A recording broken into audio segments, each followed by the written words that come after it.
Hoje vamos falar sobre a centralidade do cliente. Trouxemos um especialista, o João, é um amigo e cliente que estuda esta temática já há alguns anos. A entidade mais importante que uma empresa tem é o cliente e é o cliente que justifica a empresa, não é? A primeira coisa que vale a pena considerarmos e ter em conta é que este tema da centralidade no cliente não é uma intenção.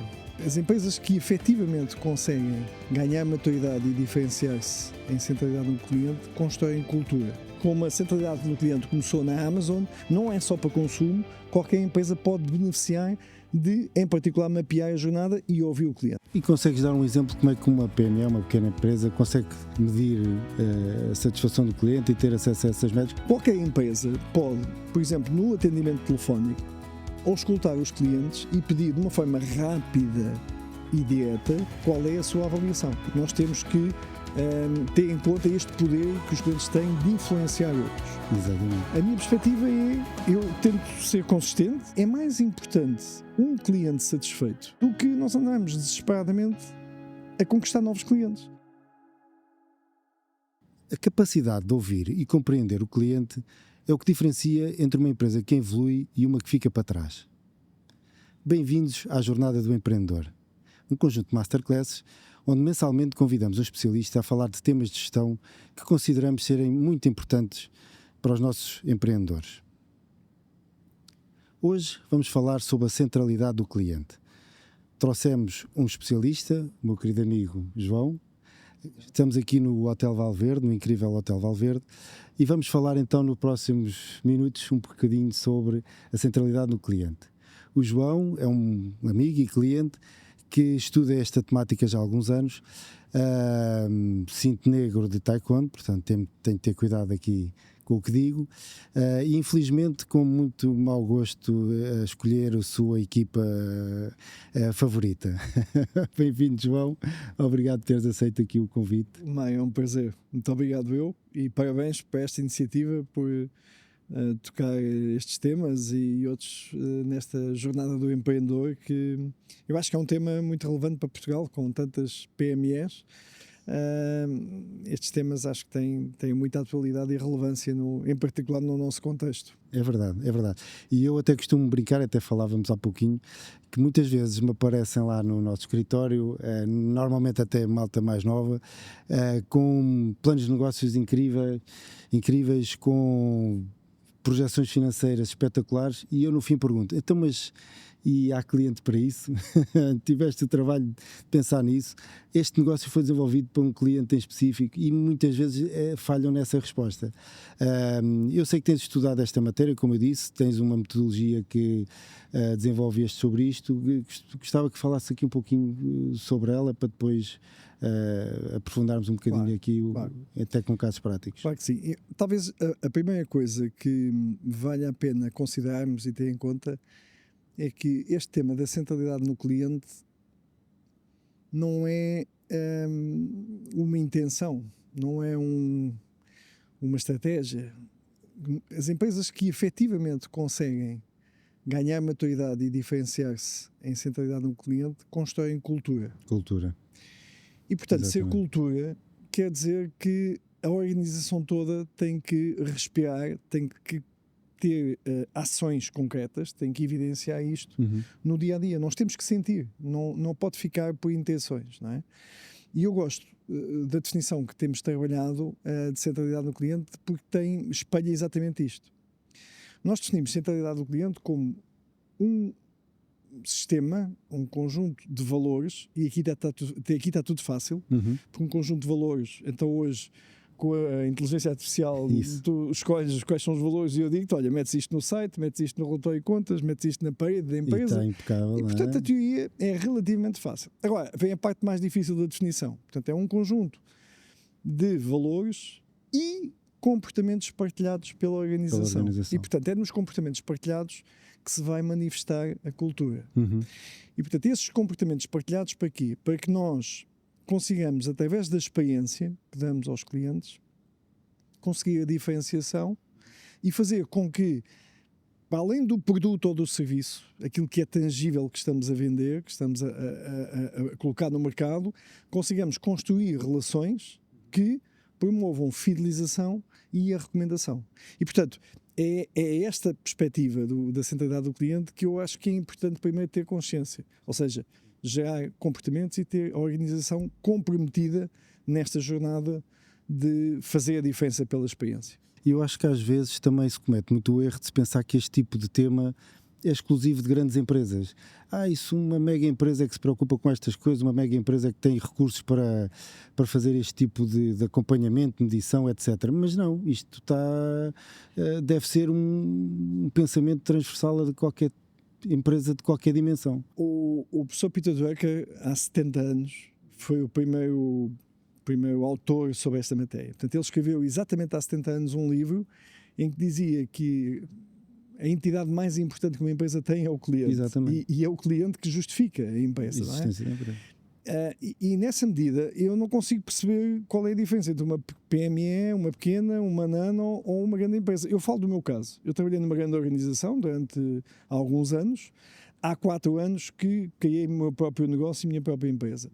A minha perspectiva é, eu tento ser consistente e aplicar, até porque acredito e vejo o valor que tem. Exatamente. No dia a dia tento fazer isto. Ou seja, porquê? Porque é mais importante um cliente satisfeito que recomende, que torne a comprar, do que nós andarmos desesperadamente a conquistar novos clientes e não construir relação. E até não mais barato, não é? Dizem as métricas que é mais barato manter um cliente do que conquistar novos clientes. Aliás, até falávamos há pouquinho em off, enquanto estávamos a trocar algumas impressões, sobre um exemplo do que é uma não centralidade no cliente e o que é uma microempresa não se preocupar com o cliente. É uma história talvez um pouco caricata, não estava à espera que levantássemos aqui essa, mas eu acho que é importante para as pessoas perceberem como um pequeno negócio, um micronegócio também deve ter este tipo de preocupações. Exatamente.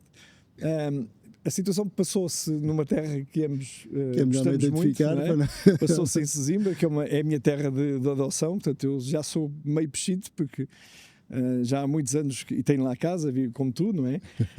E houve um dia que estava lá num café, numa pastelaria, às 10 da noite, e o senhor tinha muito sucesso, porque na altura os miúdos começavam aquela fase de sair à noite e ver os shots, e como ele tinha as bebidas mais baratas, até ia ali a miudagem toda, antes de ir para a noite, paravam ali e bebiam ali uns shots. E isto assistia eu, portanto foi à minha frente. O senhor estava ali com a casa cheia, eram para aí umas 10 da noite, e chega uma senhora e pede-lhe meia dúzia de pastéis de nata, um bolo regional, já não me recordo exatamente qual é o bolo.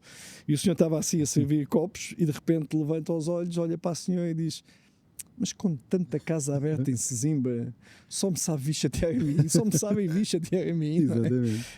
Portanto, isto é um bocadinho antítese, nós muitas vezes sentimos isto, não é? Nós, em muitos negócios, o que é que acontece? Qual é a consequência disto? Quando não há concorrência, a coisa está mais ou menos... Aliás, é isso que legitima essa atitude, é não haver concorrência.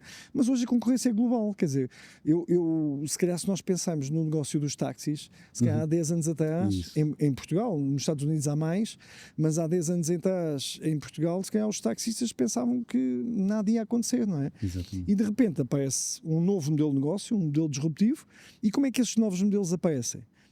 Justamente pensados para resolver a insatisfação das pessoas. Quais são aquelas coisas que na jornada ou na experiência as pessoas não gostam nos modelos existentes, e é daí que sai a disrupção. E portanto, quanto mais as empresas se fecharem nos seus processos, no conforto da qualidade dos seus produtos, e menos atentos estiverem ao mercado e às expectativas e às necessidades dos clientes, mais se expõem ao risco de serem alvos de concorrência disruptiva ou novos modelos de negócio. Com uma agravante ou com um pormenor adicional, é que hoje as pessoas têm expectativas líquidas. Isso. O que é isto das expectativas líquidas? Enquanto nós antigamente comparávamos, eu costumo dizer, maçãs com maçãs, laranjas com laranjas, hoje comparamos tomates com laranjas, com maçãs, com tudo. O que é que eu estou a querer dizer? Nomeadamente na jornada digital, quando nós estamos num booking a fazer uma reserva de um hotel, porque estamos aqui num hotel fantástico. E de repente temos que ir ao banco para ver se temos saldo para fazer o pagamento. Quando saímos da jornada digital, da experiência que estamos a ter no booking, e entramos no banco, se aquilo não for conforme, se houver ali muita resistência, se tivermos alguma dificuldade, nós vamos ficar frustrados. Isso. E estamos a comparar um operador que é o Booking com um banco. Estamos a comparar negócios completamente diferentes. E, portanto, são estas expectativas líquidas que as pessoas hoje têm que obrigam a que as empresas, qualquer que seja o seu negócio, pensem na experiência que disponibilizam e, enfim, na forma como se relacionam com os clientes, não é? Em particular no digital, mas no físico também, não é? No físico também. Estavas a falar na jornada do cliente. Isso é um dos pilares do CC Loop. Queres falar um pouquinho, muito brevemente, sobre o CC Loop? Nós desenvolvemos o CC Loop, que é uma metodologia, um referencial estratégico que permite qualquer empresa pensar, desenhar uma estratégia e pôr em ação processos, práticas, formação, capacitação, metodologias, ferramentas para depois caminhar neste sentido. Portanto, não é um modelo, eu dou muita formação de executivos e trabalho com várias universidades, mas não é um modelo que nasceu na universidade, é um modelo que foi desenvolvido no terreno. Eu tive responsabilidade direta na transformação de uma organização para a centralidade no cliente e, portanto, foi aí que nasceu. O CC Loop tem 6 pilares. Depois podemos falar de alguns deles, sim, porque cada um deles dá algum tempo. Portanto, o primeiro, eu acho que é indispensável, que é as métricas e os objetivos que temos associados às métricas. Peter Drucker dizia que ninguém gera uma coisa que não mede, não é? E, portanto, se nós não medimos centralidade no cliente, se nós não medimos satisfação do cliente, fica difícil falarmos se estamos a melhorar ou se estamos a piorar, não é? E consegues dar um exemplo de como é que uma PME, uma pequena empresa, consegue medir a satisfação do cliente e ter acesso a essas métricas? Porque é o que eu digo, eu muitas vezes quando falo com pequenos empresários tenho a sensação que isto só está disponível para grandes empresas. Nós podemos medir o NPS. O NPS é uma métrica relativamente simples, usada universalmente. Há outras, mas é aquela que é mais utilizada. Porquê? Porque permite a comparação, permite-nos saber, nós e os outros no mesmo setor, como é que estamos. E por isso, como é mais utilizado, é o mais adotado. Qualquer empresa pode, por exemplo, no atendimento telefónico, auscultar os clientes e pedir de uma forma rápida e direta qual é a sua avaliação. Basicamente, a pergunta é de 0 a 10, quanto recomendaria o nosso produto ou o nosso serviço, a nossa marca, a um familiar ou um amigo. E depois, a métrica resulta de os que dão 9 e 10 estão muito satisfeitos, são os promotores da marca, vão-nos recomendar. Os que dão 7 e 8 são neutros ou passivos. Basicamente, o que nos estão a dizer é que não houve nada que correu mal, mas se aparecer no mercado uma solução mais barata, se calhar são capazes de migrar. E, portanto, nós temos que convencê-los ou tentar convertê-los em promotores, que dêem 9 ou 10. E depois há os que dão 0 a 6, que são os mais relevantes, porque estão chateados. E ao estarem chateados, têm duas coisas. Uma, se nós não os tratarmos, podem-nos fazer mal. Podem desaconselhar, podem ir espalhar. E hoje, essa é a questão, os clientes têm muito poder. Todos nós estamos à distância de um clique de influenciar 500 mil pessoas. Dizer, olha, o hotel é excelente, venham cá. O hotel não é bom, não venham cá. E isto tem impacto. E é isto que traz este tema da centralidade do cliente para a agenda estratégica. Portanto, nós temos que ter em conta este poder que os clientes têm de influenciar outros. E nós próprios, como consumidores, damos valor a isto. Se calhar acontece o mesmo que a mim e a muitas pessoas. Antes de escolher um hotel, antes de ir visitar um novo sítio, um novo café, um novo restaurante, eu quero saber quem lá teve, como é que avaliou. Exatamente. E isso influi na nossa decisão. E é simples de fazer, pelo que de facto, uma chamada telefónica consegue ter essa medição, um formulário num restaurante, num simples toalhete de mesa, consegue ter essa medição e depois trabalhar esses dados. Ou seja, essa que é a questão. É que nós não podemos só... E há empresas que fazem isto e que são um bocadinho intrusivas, são exaustivas. Isto tem que ser muito direto e muito fácil. E, portanto, o essencial é os clientes saberem que podem dar feedback e que, já que dão feedback, nós aproveitamos para perguntar de 0 a 10 como é que valorizam. Isto é o essencial. E tem que ser muito rápido e muito fácil. Se o cliente dá 9 ou 10, só há uma coisa a dizer. É obrigado. Não é amassar mais, não é? Porque tudo aquilo que fizemos daí para a frente é massacrar. Se der 7 ou 8 é importante, está-nos a dar um sinal. Mas os mais relevantes e que nós temos que ser mais céleres a tratar são os que dão 0 ou 6. E isso implica percebermos porque é que não estão satisfeitos. O que é que aconteceu? O Bill Gates tem uma frase que eu acho que é muito importante, que é, para ele, os clientes mais insatisfeitos são a principal fonte de aprendizagem. Eu acho que isto é uma revelação de humildade. Porque, mais uma vez, aquele senhor lá de Sesimbra, para ele os clientes insatisfeitos não existem. Estão mal na vida, estão ao contrário, não é? Portanto, é como aquele que vai no autoestrada ao contrário e ouve no rádio, não é? E diz, não, são centenas deles, estou enganado. Não é?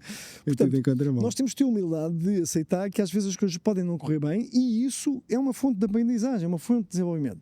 Portanto, podemos medir esta métrica num site, numa aplicação, num presencial, se temos uma loja presencial, no telefone, e não é obrigar as pessoas, é as pessoas saberem que estamos disponíveis e mais, estamos interessados e que são ouvidas. E depois o mais importante é quando as pessoas dão 0 a 6, nós fazemos e íamos querer perceber. Uma coisa que vemos muito em várias grandes empresas deste país que têm NPS e que gerem mal é fazerem muitas perguntas e não fazerem nada com o feedback. Não é? Não vou querer referir, mas elas são... enfim, se houver alguma coisa um destes dias, se nós repetirmos, talvez, se alguma coisa correr mal, talvez tenhamos que dizer, não é? Muito bem, então este é um dos principais pilares. Exatamente. Querias falar de mais, podemos falar para as métricas é indispensável, não é? Aliás, na realidade este pilar só existe enquanto nós não temos estas métricas. Claro.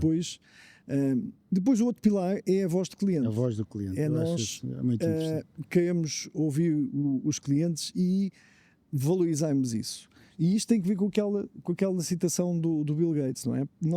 São os clientes que nos vão dar indicações o que é que nós temos que fazer para melhorar a experiência, para melhorar o produto, para melhorar o serviço. Portanto, é o feedback dos clientes que é aquilo. Nós não temos que ter ideias. No limite, temos que ouvir os clientes e perceber quais são as expectativas deles e depois, para aqueles que são os clientes mais relevantes, nós procuramos, se possível, até surpreendê-los, desenvolver a proposta de valor e surpreendê-los. Portanto, este é o segundo e é muito importante porque no outro dia ouvi uma citação que também gostei muito, que é, nós levamos 2 anos a aprender a falar e o resto da vida a aprender a ouvir, a aprender a escutar. Exatamente. E, portanto, esta disponibilidade de querer escutar e de querer aprender e de querer valorizar o feedback do cliente, eu acho que é um pilar muito importante. Este é o segundo. O terceiro pilar é a jornada do cliente. Porquê que a jornada do cliente é importante? Porque hoje, e nestes últimos 3, 4 anos ainda mais, houve uma migração muito grande para o digital. Todos nós fazemos hoje uma parte significativa, isto que estamos aqui a fazer, antigamente já se fazia, mas não era tão frequente, as reuniões online, as aulas online, consultas online, enfim, toda uma pleia a pegada digital cresceu imenso. E as pessoas têm essa matriz, têm esse comportamento. E, portanto, esperam que um conjunto de outras coisas que possam ter que fazer com qualquer empresa sejam facilitadas. E nós interessa-nos perceber o que é que na experiência, o que é que na jornada não está a correr bem. E não nos interessa que isto venha de quem nos desenhou o site, de quem nos fez, enfim, a loja, de quem nos... É as pessoas. Nós temos que ouvir. Portanto, avaliar a jornada do cliente é nós irmos ao terreno ou escutar as pessoas e perceber o que é que elas gostam, o que é que não gostam. E consegues dar um exemplo prático de como é que podemos fazer isso? Um exemplo muito simples é nós, por exemplo, um hotel, mais uma vez, já que estamos aqui, vou dar o exemplo de um hotel. As pessoas chegam ao hotel de várias formas. Podem fazer uma reserva no Booking, podem contactar diretamente o hotel, podem vir por uma agência de viagens, enfim. Depois têm a estadia, não é? Chegam, fizeram a reserva, fizeram o pagamento, depois têm a estadia. E depois a seguir têm o pós-estadia, o que é que acontece a seguir. Portanto, nestes 5 estágios, desde da pesquisa à reserva, à estadia, o pós-estadia, o que é que acontece nestes 5 estágios? Primeiro, nós percebemos esta jornada em que pontos de contacto é que ela se faz. Temos restaurante, não temos restaurante, temos ginásio, temos minibar. O que é que acontece? Quais são os pontos de contacto da jornada das pessoas? Depois, ao escutar as pessoas, o que é que elas efetivamente sentem e experienciam na real. Exemplo, se nós temos um site e se o site tem pouca informação, se não tem imagens, se não tem informação relevante dos menus, das horas, dos serviços, se temos ginásio, se não temos, se temos spa, e se isso é relevante, nós temos que perceber que temos que corrigir no site. Se nós temos lá muito palavreado, mas temos pouca informação direta. Estes inputs, este conhecimento destas pain points, destes pontos de insatisfação que o cliente tem, são o que nos permite corrigir a jornada. ok? Portanto, nós primeiro mapeamos a jornada, depois vemos quais são os pontos de contacto, o que é que as pessoas estão a pensar e a sentir na jornada real, e é com base nisso que nós vamos desenvolver a jornada. Exemplo, vamos melhorar o site, vamos criar uma parte da jornada que seja, se calhar, digital, vamos substituir, se calhar, um atendimento desumanizado por pôr uma pessoa e por dar ali um serviço mais empático, mais colaborativo. Portanto, é isto que nos vai permitir desenvolver a experiência de acordo com aquilo que não está bem ou que pode ser melhorado. E é importante que percebam que isto é replicável realmente em qualquer tipo de negócio. Desde o senhor de Sesimbra que estava mal disposto, até uma empresa que monta grades, uma empresa que monta janelas, qualquer tipo de negócio deve fazer este tipo de mapeamento da jornada do cliente. E muitas vezes também há a percepção que isto é só para empresas que têm consumo. Como a centralidade do cliente começou na Amazon, e as grandes referências em Portugal são o Continente, agora o Mercadona também, por razões completamente diferentes. O Continente pelo tratamento dos dados e pelo conhecimento do cliente, o Mercadona pela experiência, e há muito esta perspectiva que às vezes este tema não está à mão e está só para o consumo. Isso. Quando nós falamos de negócio entre empresas, aquilo que chamamos B2B, não se aplica. É também uma falsa questão. Porquê? Porque hoje, mesmo entre as empresas, nós antes temos uma reunião com um novo potencial fornecedor, investigamos o site desse fornecedor, queremos ver um website, ou um formulário, um podcast, alguma coisa que tenha acontecido com aquela empresa, queremos ouvir o que é que os clientes anteriores dizem daquela solução, daquele produto, daquele serviço, e se calhar antes temos uma reunião presencial, vamos querer ter um conjunto de informação, vamos querer que nos mandem alguma informação por e-mail, vamos querer ter até uma reunião por Teams. Portanto, também aí a experiência e a jornada se transformou muito. Portanto, não é só para grandes empresas, não é só para consumo, qualquer empresa pode beneficiar de, em particular, mapear a jornada e ouvir o cliente. E depois temos mais outros pilares, não é?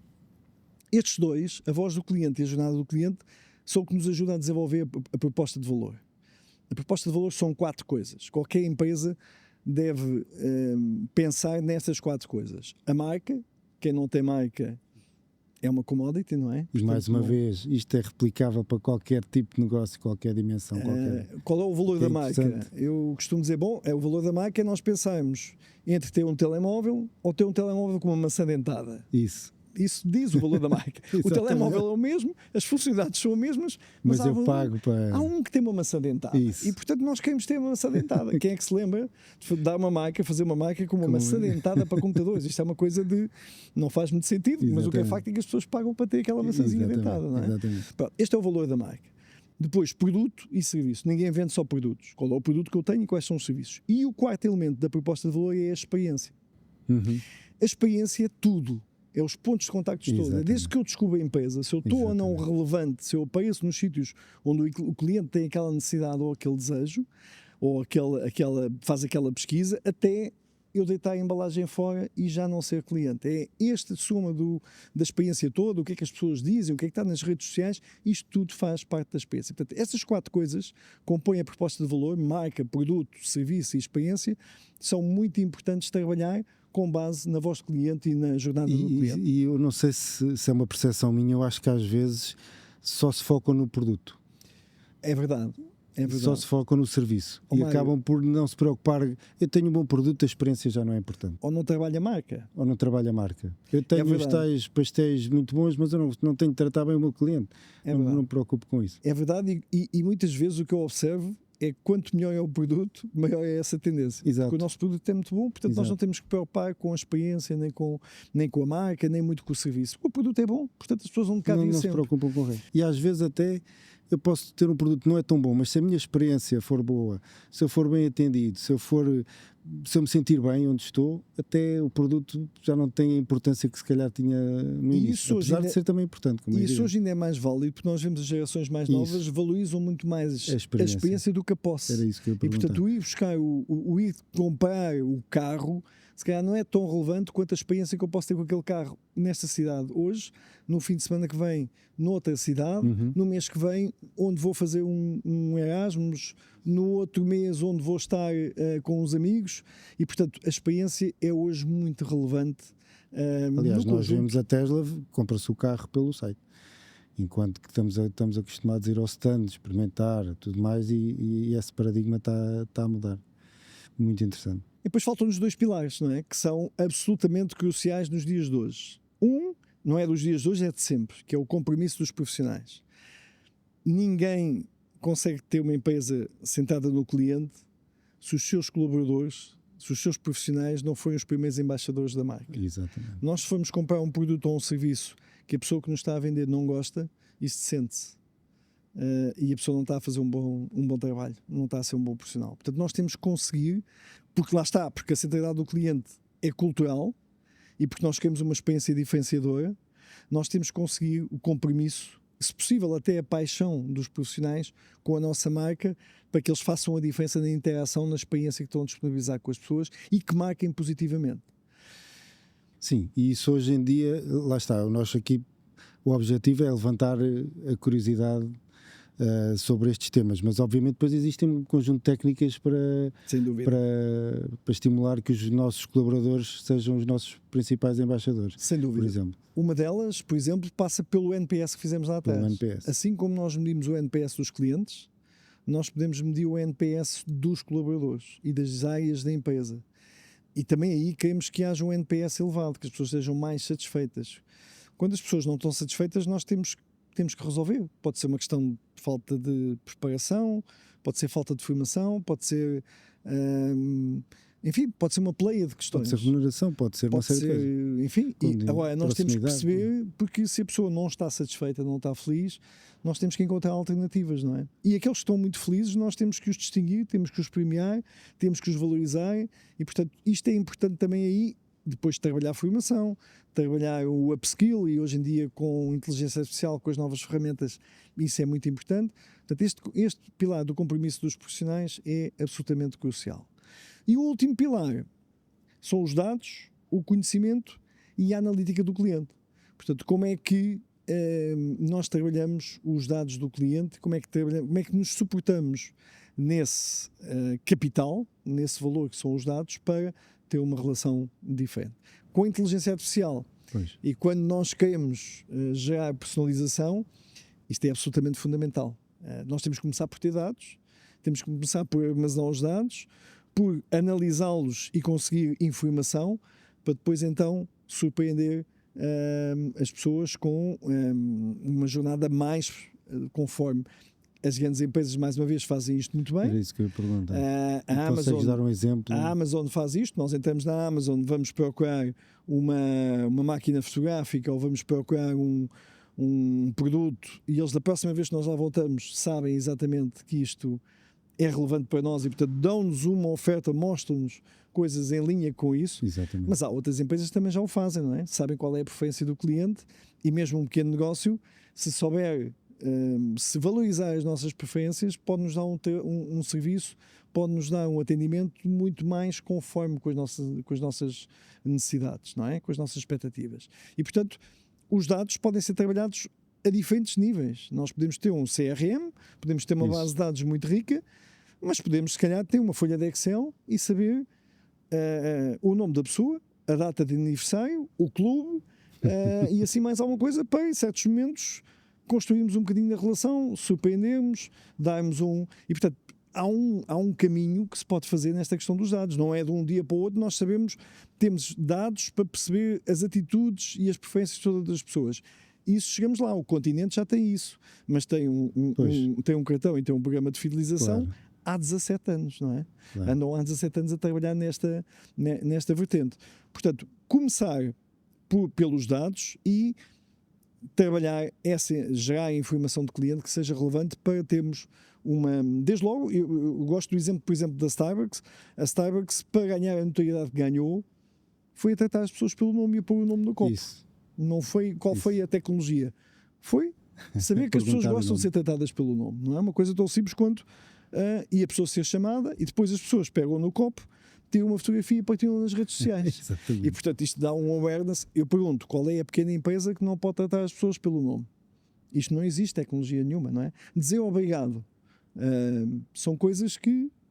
Aliás, eu até dou um exemplo de um restaurante aqui de Lisboa que eu gosto bastante. que não vou lá tantas vezes quanto gostaria, mas a última vez que telefonei, atenderam-me o telefone a dizer: olá, Sr. Mário, como está? Não me diga que quer marcar uma reserva connosco. É uma coisa tão simples como ele gravar, ele não faz ideia de quem eu sou, é de certeza, e atendeu o telefone com o meu nome, porque ele gravou no telefone o meu nome, e aquilo deu-me uma sensação de eu ser bem-vindo ao restaurante, e faz toda a diferença, e achei muito interessante. Então agora gostava de fazer um desafio, aqui pegando uma PME nossa, por onde é que achas que deve começar um dos nossos empresários? Depende um bocadinho do tipo de negócio. Depende um bocadinho do mas negócio. há um pilar que eu acho que é muito importante, que é, aliás, dois. Primeiro, as métricas, não é? Primeiro, começar a ter um... Para nós sabermos se este ano estamos bem, se para o ano estamos melhor, não é? E, portanto, avaliar a satisfação do cliente e ter uma métrica como o NPS, eu acho que é muito importante. Eu não falei de outra métrica, essa é um bocadinho mais exigente, mas nós sabemos o valor da carteira de clientes. Que é o Customer Lifetime Value, ou o valor do cliente no ciclo de vida. Isso é outra métrica muito importante, que é nós sabemos, há empresas que reportam: este ano conquistei mais 20 clientes. Ok. E qual é o valor desses 20 clientes? E quantos é que perdeu este ano? Muitas vezes não falam, não é? Portanto, nós valorizamos a voz medimos o NPS, a satisfação do cliente, e o valor vitalício dos clientes. São duas coisas muito importantes para nós percebermos quais são os clientes mais relevantes, quais são os clientes onde está, tipicamente as empresas, qualquer que ela seja, têm uma distribuição de 20 a 30% de clientes que valem 80% do valor geral, e depois tem ali os restantes que valem a outra percentagem. Portanto, nós estes 20 a 30% que valem 80% do valor, nós temos que saber quem eles são, porque não os podemos perder.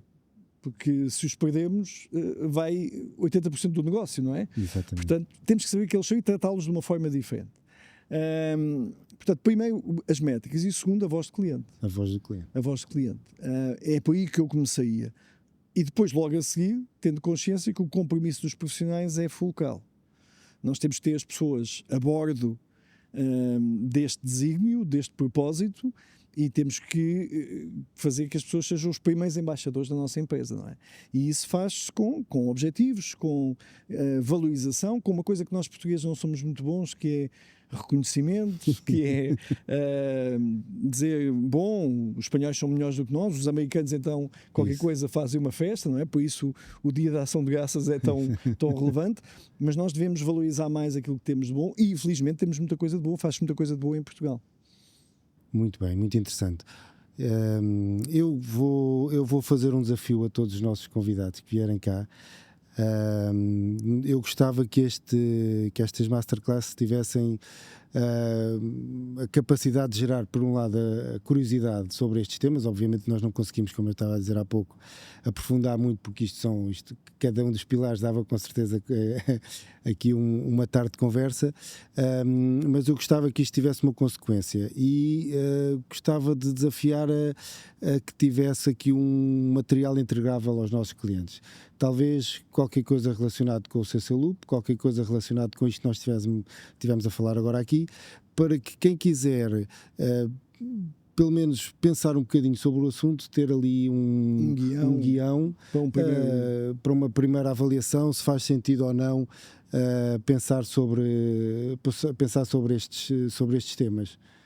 Parece-me ótimo, e fico agradecido, fico orgulhoso porque considero, pela prática que temos e pelos resultados que conseguimos, que é um bom referencial, porque ninguém faz bem tudo, não é? Ninguém tem dados muito bons e tem uma personalização e tem uma experiência mágica. Agora, nós temos que perceber onde é que nos queremos diferenciar e onde é que queremos fazer o caminho.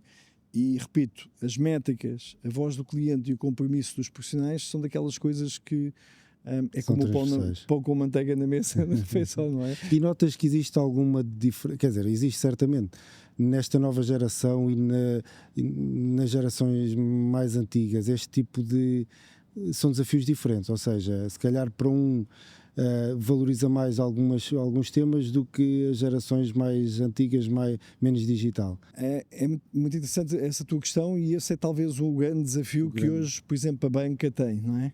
A banca fecha muitos balcões, força muito, e o termo não pode ser outro, é forçar uma jornada digital.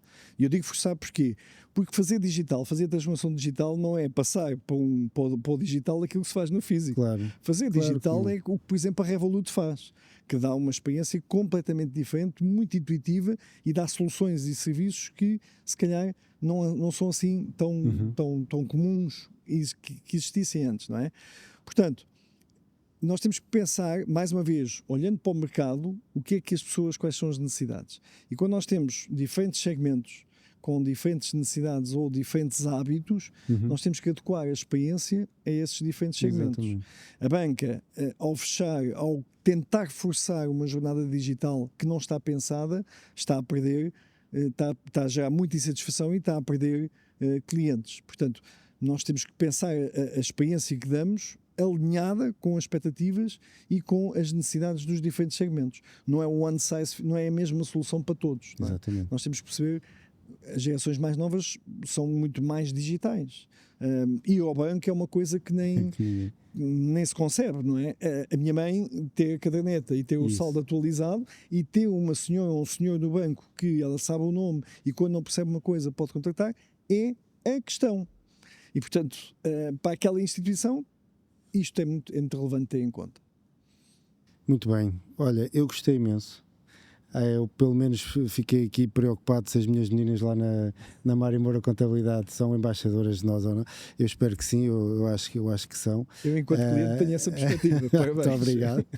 Mas se calhar já estive aqui a pensar em alguns pontos que se calhar temos de melhorar, nomeadamente na voz do cliente, temos de trabalhar isso. É um tema que já fizemos no passado e temos de retomar, portanto, para mim já valeu a pena falarmos aqui um pouquinho sobre estes temas e espero que numa próxima oportunidade, se calhar, falar mais em pormenor de cada um destes pilares. Mais para a frente seria interessante. Fico ao dispor, o prazer foi meu também. Muito obrigado. E parabéns também pela iniciativa. Muito obrigado. Quanto a vocês, espero que tenham gostado. Eu pelo menos gostei, como disse. Vou já tentar aplicar na prática algumas das dicas que aqui ouvimos. Se tiverem algumas questões também entrem em contacto connosco e até à próxima. Obrigado.